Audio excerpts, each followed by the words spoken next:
Hello my guys, ഞാൻ എൻ്റെ ജീവിതത്തിൽ ആദ്യമായിട്ടാണ് ട്രെയിനിൽ ഇങ്ങനെയൊക്കെ വ്ളോഗ് ചെയ്യണ ചെക്കന്മാരെ കാണുന്നത്.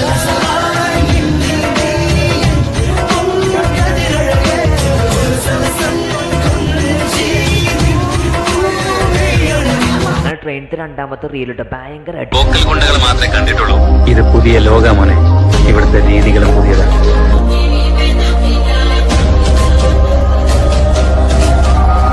ട്രെയിൻ തട്ടിയൊക്കെ കഴിഞ്ഞപ്പോൾ ഞങ്ങൾ ആഗ്രയിലെത്തിയിട്ടാ. അപ്പോൾ എല്ലാവർക്കും വെൽക്കം ടു ആഗ്ര റെയിൽവേ സ്റ്റേഷനത്തെ തിരക്കാട്ടോ കാണുന്നത്. ഞങ്ങൾ ഇറങ്ങാൻ നിൽക്കാൻ കുറേ ആൾക്കാർ കയറാൻ വേണ്ടി. പിന്നെ ഞങ്ങൾക്ക് അവിടെ ഇറങ്ങിയിട്ട് എന്താ കാട്ടേണ്ടി മനസ്സിലാവില്ല. അങ്ങനെ ഞങ്ങൾ റെയിൽവേ സ്റ്റേഷൻ കൂടെ കുറേ വട്ടം കറങ്ങിയിട്ട് അങ്ങോട്ടും ഇങ്ങോട്ടും. അങ്ങനെ ഞങ്ങൾ ഒടുവിൽ റൂമിലെത്തിയിട്ടാ. അങ്ങനെ ഞങ്ങൾ കയ്യിലുള്ള ബ്രെഡും ജാമും ഒരേ പൊട്ടം പിടിച്ച്. ഞങ്ങൾക്ക് ഇവിടുത്തെ പുറത്ത് ഫുഡൊന്നും പറ്റൂല. ബ്രെഡും തന്നെ കഴിച്ചിട്ട് നിങ്ങൾ കാണുന്നത്. പക്ഷെ എൻ്റെ കൂടെ ബ്രെഡും നല്ലത് എൻ്റെ പ്രിയപ്പെട്ട അണ്ടിനെ ജീവൻ ട്രെയിനിൽ കണ്ടുമുട്ടിയത് മതാമത് ഞങ്ങൾ ഹോട്ടലിൽ നിന്ന് ഫുഡ് കഴിക്കണത്. മതാമ പറയാണ് ഫുഡ് ബൗത്ത് അച്ചാ അച്ചാ സുന്ദർ ഹേ. ഞങ്ങളുണ്ട് മതാമതിപ്പം ഫുഡ് കഴിക്കാൻ. അപ്പം നമുക്ക് ഫുഡ് കഴിച്ചിട്ട് കാണാം, ബാക്കി പിന്നെ.